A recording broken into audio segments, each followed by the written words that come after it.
Good afternoon, everybody. It's your boy Kentari, and I'm back again for another episode of Christ and Comic Books. And today, I'm actually looking to talk about Naruto and whether or not Christians should be reading Naruto. Now, of course, as you all can see, I look pretty clean today, but that's only because I got the blessed opportunity to share the gospel with my home church of Shepherd's Heart Kingdom Ministries, which you can actually find the recording for that video on my own Facebook page. So you can find me at Kentario Adams if you would like to check out that message. But what I want to go ahead and let everybody know is, one, I apologize for this video taking 2 weeks before you actually got it. When I wanted to make sure that you got it. The first recording was not at the level that I wanted that to be, so I thought it would be best if I went ahead and just recorded another video. As we get into today's video, like I said, we're going to be looking at the series of Naruto. And the big question with that is going to be whether or not Christians should be reading Naruto. Now, you might be asking me, well, what Christians are asking if they should or should not be watching Naruto. I'm pretty sure all Christian weebs have seen or read Naruto. Very sure. I'm very sure of that. The thing that I'm looking to speak to with this video, in the case of those that do not know about the content of Naruto, those that are watching it and don't know these different pieces of the series, to go in depth and look at some key things, and of course to discuss that with each and every one of you. That way we can kind of be on the same page about what we're getting ourselves into. Just before we start talking about what Naruto is about, I want to go ahead and set the standard that although I will say yes, this series is a great series that Christians can actually read for their cultural differences, as well as speaking to different forms of bullying and believing in oneself. It does have spiritual connotations that are hidden within it as well, that I would definitely encourage my brothers and sisters to tread softly getting into as they are watching it. There are certain things that you shouldn't treat lightly, such as curse marks, hand signs, Japanese culture, there being spirits and demons. There's something you do not want to take lightly. That's the first thing I want to warn you of. But as we get into this video, let's talk about Naruto.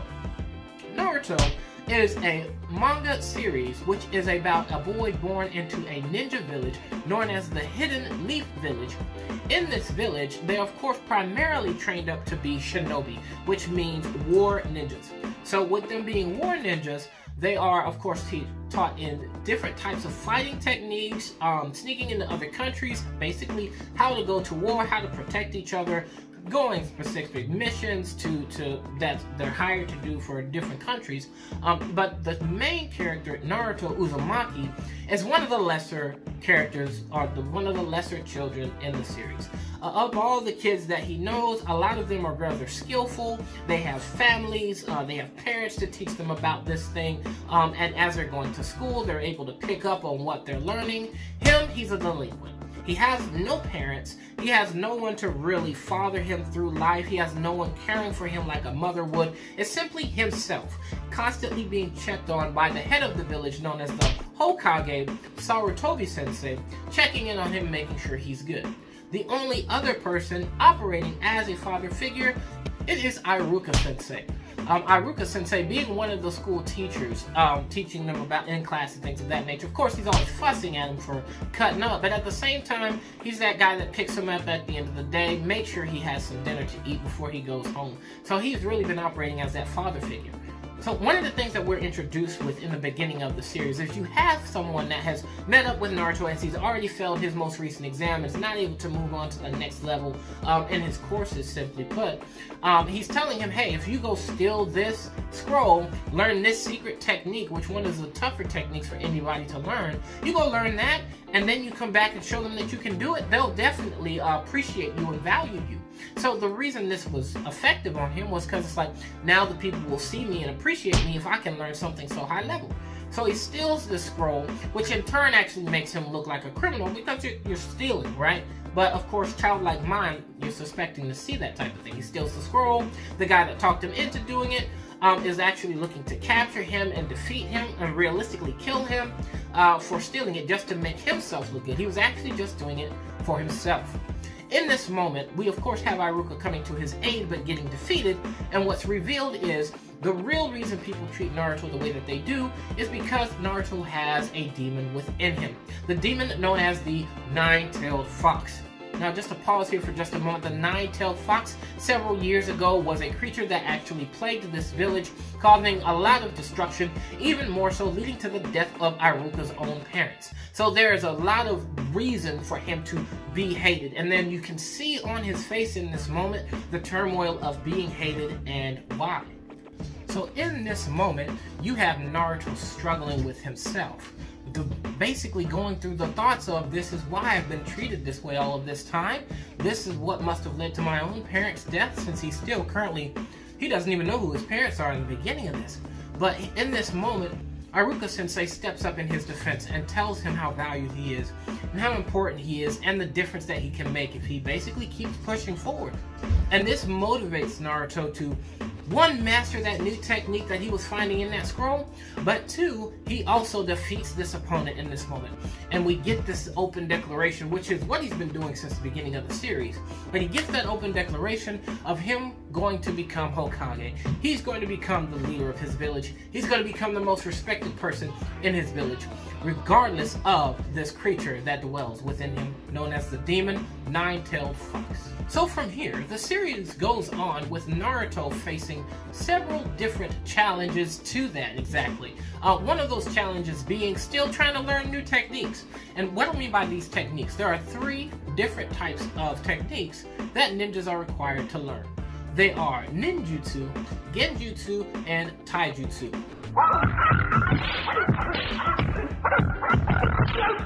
Starting from the base core, which is taijutsu, which a lot of the fans already know because of the main guy, Rock Lee, and Might Guy Sensei, the masters of taijutsu. Taijutsu is straight physical combat, hand-to-hand combat techniques. That's the primary focus of taijutsu, using your chakra,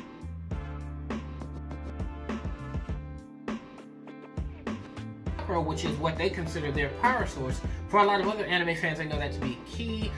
Just their energy is their chakra. They use their chakra to enhance their speed, strength, and fighting capabilities.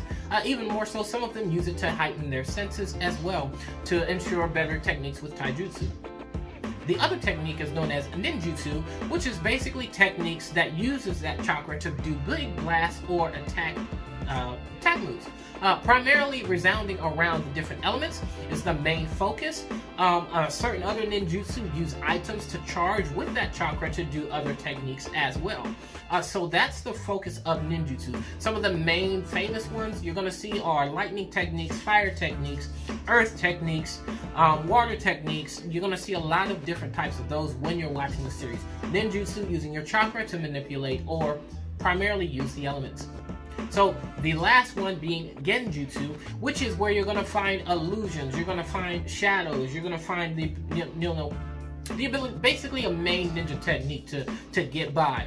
A lot of them use them for mental manipulation, deceiving someone into seeing something that they otherwise weren't able to see before, to deceive them. Some genjutsu can be truly mentally damaging depending on who is using the genjutsu.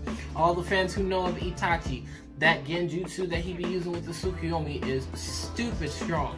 But we're going to get into the Tsukuyomi stuff here later. But that's kind of the main premise behind the techniques that are being used, and Naruto is struggling with them. Naruto, realistically, when we're talking between those 3 techniques, only for the most part learned, I'd say, 3. That being the Rasengan, that being the Shadow Clone Jutsu, and the only one that I truly accredit to him learning as a technique without using the demon in him for more power is going to be Sage Mode. That's basically harnessing and manipulating natural energy to be able to fight. Another thing I'll actually give him, which will be the 4th one, is learning summoning techniques. So that's something else that's in the book, to summon an animal, creature, or something of that sort that you have a bond or connection with to come and fight your battles with you. So those are the only 4 techniques that he's learned. But in this battle, in learning to overcome these techniques, he's also learning to overcome different types of opposition, strong opponents. He has rivals in his own schools that he's having to contend with. To put it simply, because you know they like to make sure this is in a shonen series, which is meaning young boy, teen boy manga, or teen boys comic books. They're having that love interest. He had a love interest in Sakura, who is the main female character. However, she has no interest in him. She actually likes the main rival character known as Sasuke Uchiha. Sasuke is the rival to Naruto, who is born into the Uchiha family, who are gifted from their bloodline for the techniques that they possess. They're able to easily learn other techniques among the 3 ninja techniques that they master. But along with that, he has what's known as the Sharingan, which is an ocular or visual bloodline technique that allows for him to, simply put, copy other ninjas' techniques and use them against them. So that gives Naruto a goal to strive towards, to basically gauge that power level or his ability to succeed, is by fighting with Sasuke all the time, primarily through arguing, but they end up being selected to be on the same team, to, like I said, go on these missions, as they are selected to do, to of course pass their courses, and become known as ninja of their village. Again, Naruto's main goal is to become the Hokage, the leader of the village, and the protector of the village. But he must first overcome his friends, his rivals, and even more so, the other ninja that are looking to cause another war to take place. And even more so, to summarize the whole story, to get everyone trapped into an illusion that everything's okay when it really is not. Some of the things that Naruto does a great job of making sure to connect with you as a person on is, of course, that childhood feeling of not being good enough, qualified, or capable. That's something that they do a great job of portraying through Naruto, being that he doesn't have a genuine bloodline support system. All of them truly being considered dead. He has no one to support him. It's just him. So you see this young boy, instead of giving up, push past those weaknesses to then otherwise become somebody that's strong, to continue to believe in himself, to show others who have been through that or are going through that they are capable of superseding their limits. So you see a lot of that through Naruto. As I mentioned before, there's the character of Rock Lee. The thing about Rock Lee was, Rock Lee again is truly, strictly limited to only being able to master Taijutsu.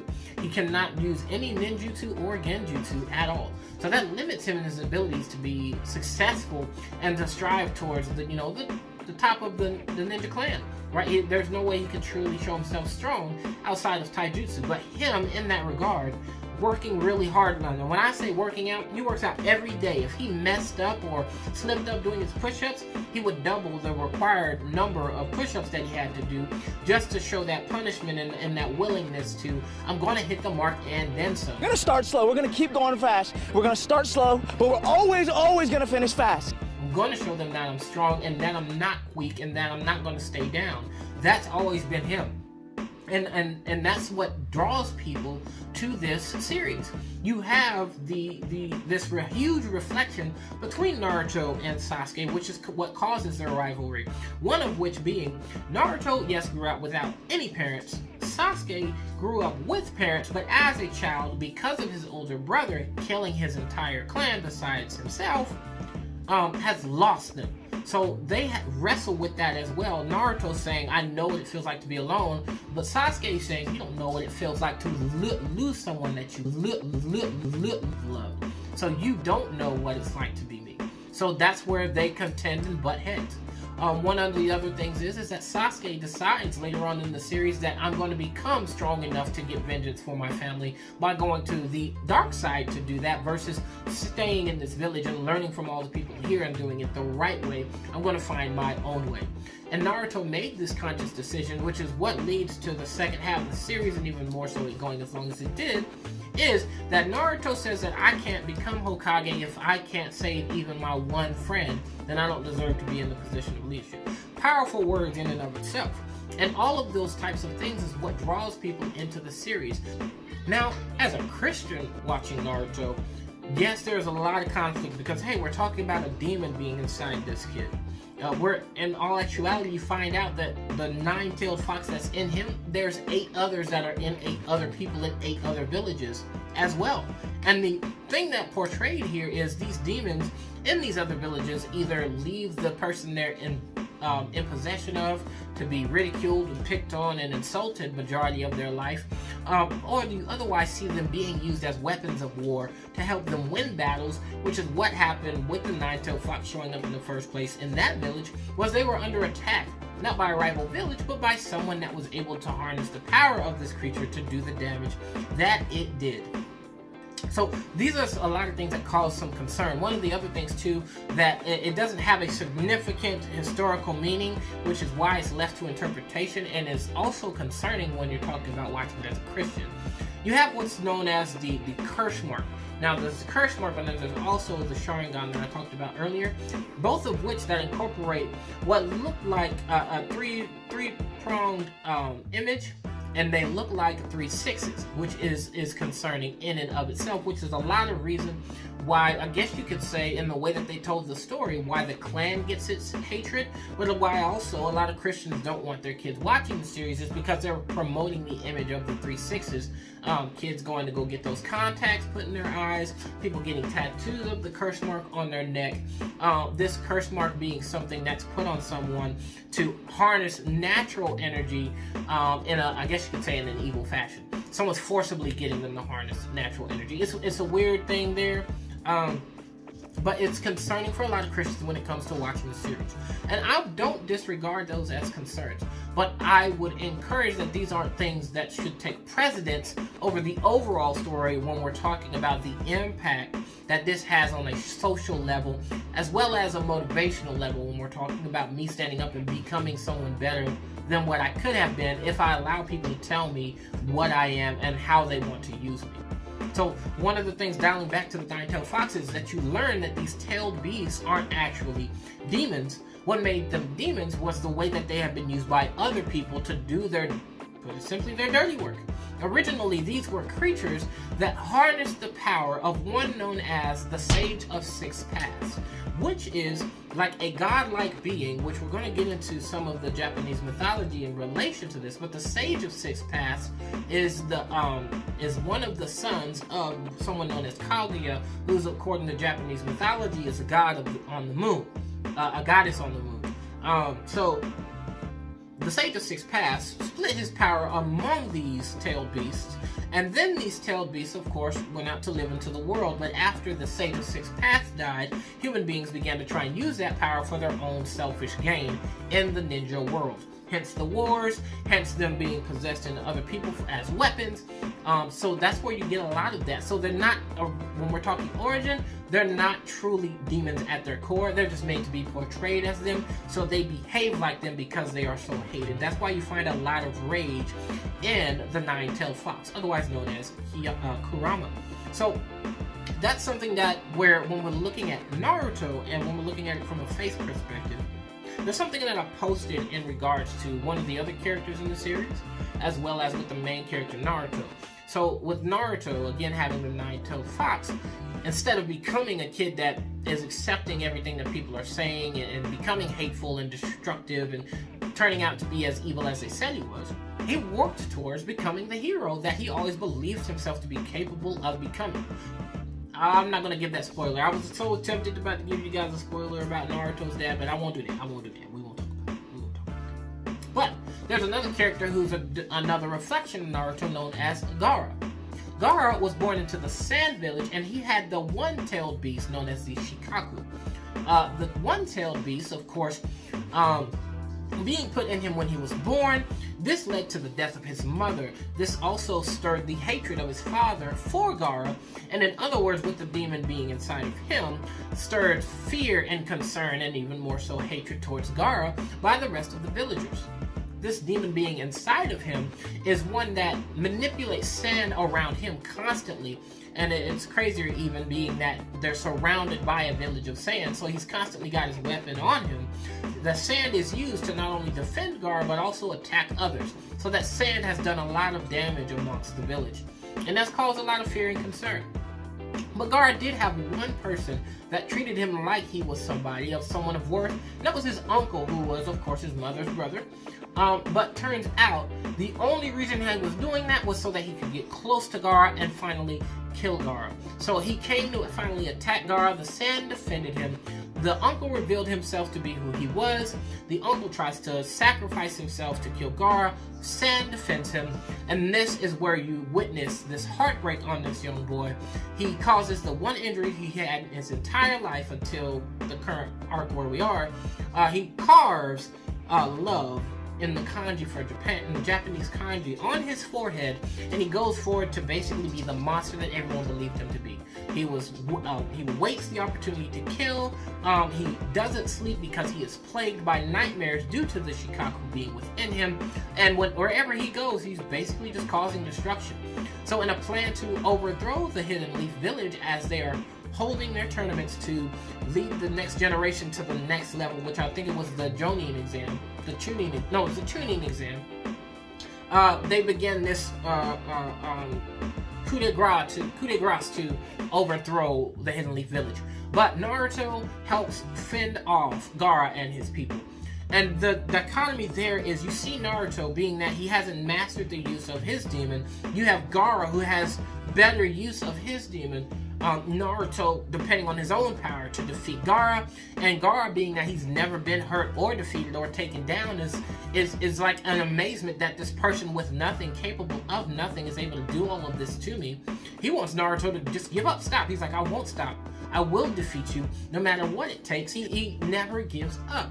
And he finally beats Gaara. And this shows Gaara that although there's a demon in me, that doesn't make me what I am. I am something more than that. I am capable of more, inspiring even this other character to become more than the demon that is within him. So that for me, right, as a Christian, that in and of itself tells me this message. This message is from when Jesus was on the Sea of Gethsemane. I could be wrong. I think it was the Sea of Gethsemane. When he could be wrong. I could be wrong. I could be wrong. He was going to this land, and there was a demon-possessed man that lived on the shores in the caves of this land. Excuse me. And so the man that was possessed was ostracized by his people because he was possessed. He had several demons within him. He was causing other people harm. He was doing damage to himself. Anytime they tried to chain him, he would break out of his chains. And so he was constantly being plagued by this demon and saw as a monster by the people of his own hometown. But when Jesus comes into town, the demon gets fearful, of course, and Jesus tells the demon to leave. He casts the demon out of this man. And with this man now being free from this demon, he now has the opportunity to then return home to where he used to live. And he has the opportunity to show people that I am in my right mind, to show people that I am able to function as a part of you. And one of the powerful things that's revealed in Scripture is that this man now he marvels his neighbors. His neighbors are astonished at this new person that he is free. No one can free me of me being plagued with this demon, but you've shown me that I can be free. Naruto done that for Gaara. He showed Gaara that Gaara could be free of his possession, of his suffering, of having to be the one that's ostracized or separated from everyone. I am just like you, and I can be someone that functions as a part of this group and a part of this family. And that's the inspiration that I believe Naruto brings regularly throughout the series, overshadowing anything of these curse marks of the Sharingan. As much as people love those things, the main things that are highlighted are more valuable than those little things that caused concern. I believe that it's value in and of itself to show these things to people in series, because in reality, we're going to have to face that at some point. We're going to have to face that at some point. So if we're wanting people to tell us a story to capture these realities, we need them to also capture the reality of what is our enemy as well. So that's something that I think is actually more valuable than something that causes a problem. As we draw this video to a close, there's three Japanese mythological points that I want to make and identify, one of which is starting off with the nine-tailed fox. What is the nine-tailed fox correlation to Naruto in regards to his actual Japanese mythology? The nine-tailed fox, otherwise known as a kitsune, which is Japanese for fox. Another name is Kurama, as you already know, and there's also Kyubi. But the nine-tailed fox, according to Japanese mythology, has several interpretations. One of which is it's a fox that can transform into a female, and when it does, it uses that form to either kill or destroy, man. Now, on the other side, you have where they can transform into men, but they use that to have sex. They basically use that to take advantage of women, to be sexual with them. So there's that two sides to when it's transforming. Now, this leads to the other half as why there's a lot of hate when it comes to the Japanese culture in regards to foxes, primarily, is that they are known for that deception and that trickery and doing mischievous things. So people are not trusting of foxes, particularly during the Edo period. So that's where you see that enmity between man and the fox. It being a spirit is where you also see that confliction there. Now, that also leads into another piece to it. Now, when we're talking about the tails, the thing about the tails is the more tails that they have, the stronger they are, the wiser they are, and the older that they are. So if they max out at the 9 tails, that means they're at their strongest and at their most powerful. And a lot of times you can also see this nine-tailed fox being portrayed in several other different types of series. You have where the nine-tailed fox is even portrayed in Yu Yu Hakusho with the character Kurama. You've seen his demon form when he transforms during the Dark Tournament. You have the Ninetales, who's in Pokemon as well, which that's his Pokemon name, Pokemon Power. He's believed to be a mythical Pokemon, even though he's one of the original 150. So that's where you kind of see that there as well. Several other series, such as Blue Exorcist, brings in the nine-tailed fox, and amongst many others that introduce it to be like a spirit or a demon or a trickster to reference the fox in several different of their series. So it's a common piece of Japanese mythology. Now, when we're talking from the faith standpoint, two of these stories that I think are significant that have some correlation to biblical history. One of which is the story of the Izanami and Izanagi. There is a piece from the Nihon Shoki, which is like either a play or it is a story from Japanese mythology speaking on what's known as, or gods known as, Izanami and Izanagi. These two gods went, of course, to go on and create the archipelago for Japan, which is developing the islands that Japan is made of. And these deities creating the islands, they then get to this next section where they're talking about creating beings in their own image. I will leave imagery here, and as you can see, this is telling you a bit of what took place in this moment. And it goes to say, we have now produced the great 8 island countries with the mountains, rivers, herbs, and trees. Why should we not produce someone who shall be Lord of the universe? Here's what's so significant about that, is the way that is being told is talking about being able to create the 3 children that come from Izanami and Izanagi. This also reflects the origin that we see with the Bible, talking about Adam and Eve. We're going to make man in our own image. Now that God has went and created the heavens and the earth, as also portrayed here, the heavens and the earth were made, so now we're going to make our children. The same thing with Adam and Eve and other and human beings being created, is we're going to make these out of our own image.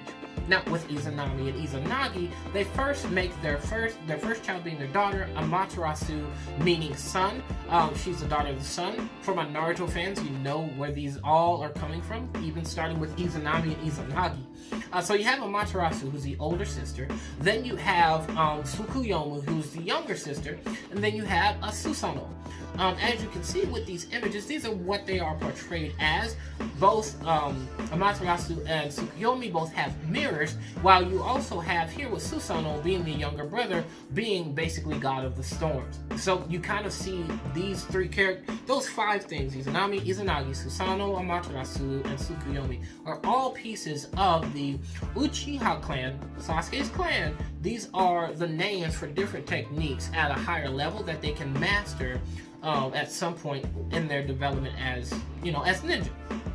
So it's interesting that it's portrayed that way in the series, but what's also interesting that I want to make sure that we identify too is these are the children of these gods, just as we are the children of the true and living God, being made to live over the earth, to have dominion over the earth. These children were made to have dominion over the universe. So I think that's something that's amazing when we're talking about this reflection across other mythologies.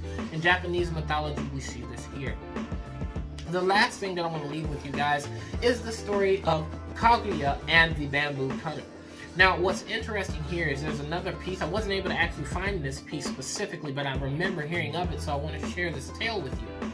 But Kaguya is actually a character referenced in the story of Naruto, which I don't want to do too many spoilers, but for my Naruto fans that actually do know, she ends up trying to produce this tree that produces fruit that would make you immortal.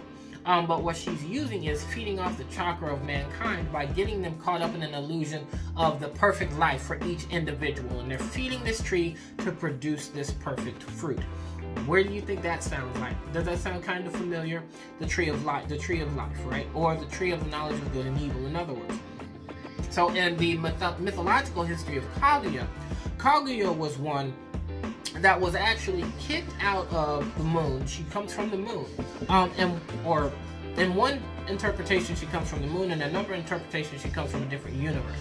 But here, there is this tree that produces new fruit like every 1,000 years, and this fruit is shared amongst the other deities here, either on the moon or this universe.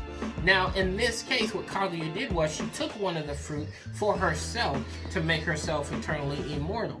And because she took of this fruit, being selfish, she was kicked off of the moon or out of this universe and sent to the earth. And that's where you get the story of Kaguya and the bamboo cutter, where this family finds her. And then this family finding her, of course, they raise her. She's found to be beautiful. She's been approached by, one tale tells you it's 3 people, another tale tells you that it's 5. But by these men she's approached, but they all have been denied by Kaguya. Even coming to the point where now she's being approached by the emperor who has seen her, and he's writing her letters to basically propose. But one full moon night comes along, and one of the things that the parents noticed was every time she saw the moon, she would cry. But the other deities came to finally take her from the earth back to the moon to live there. So that's where now she doesn't get to have the relationship with the emperor. She leaves a letter for him along with a portion of the elixir of immortality. He gets it, but he chooses not to drink it, but instead he has his soldiers take the elixir and the letter to Mount Fuji, which is the highest mountain in Japan, so that they could cause this huge fire so that hopefully Kaguya would see it. And he chose that I will not take this elixir for immortality if I could not live in eternity with you. So he chooses not to partake in the elixir, hoping that she might have seen the flames that were caused on the top of the mountain. But notice how the story of Kaguya, at least in its beginning with her and the tree, and even more so in Naruto, her trying to reproduce this tree, is reflected of partaking of the tree of knowledge of good and evil, where Eve has partaken of the tree and was what? Kicked out of the garden. But in our case, she was kicked out with Adam. But so here's where I'm going with this. One, in Naruto, you see these things being portrayed. You see them talking about us being better than what we are perceived as by other people. The same thing with us as human beings. We are capable of superseding anyone's perception of us as long as we work hard, train hard, study where we need to study, and where we do have people believing us, value that and press forward. And that's where, Christians, I want to encourage you guys to give Naruto a chance, and don't limit your children from being able to watch something that's going to give them certain level of realism that you're concerned that they won't understand. If you ever see my YouTube video on the movie Soul, that's where we as parents or as leaders need to come in to teach them those differences so that they understand that what they're watching and what they're getting into. I just want to thank you guys for joining me here on Christ and Comic Books, and I hope you guys have yourself a blessed one. Peace.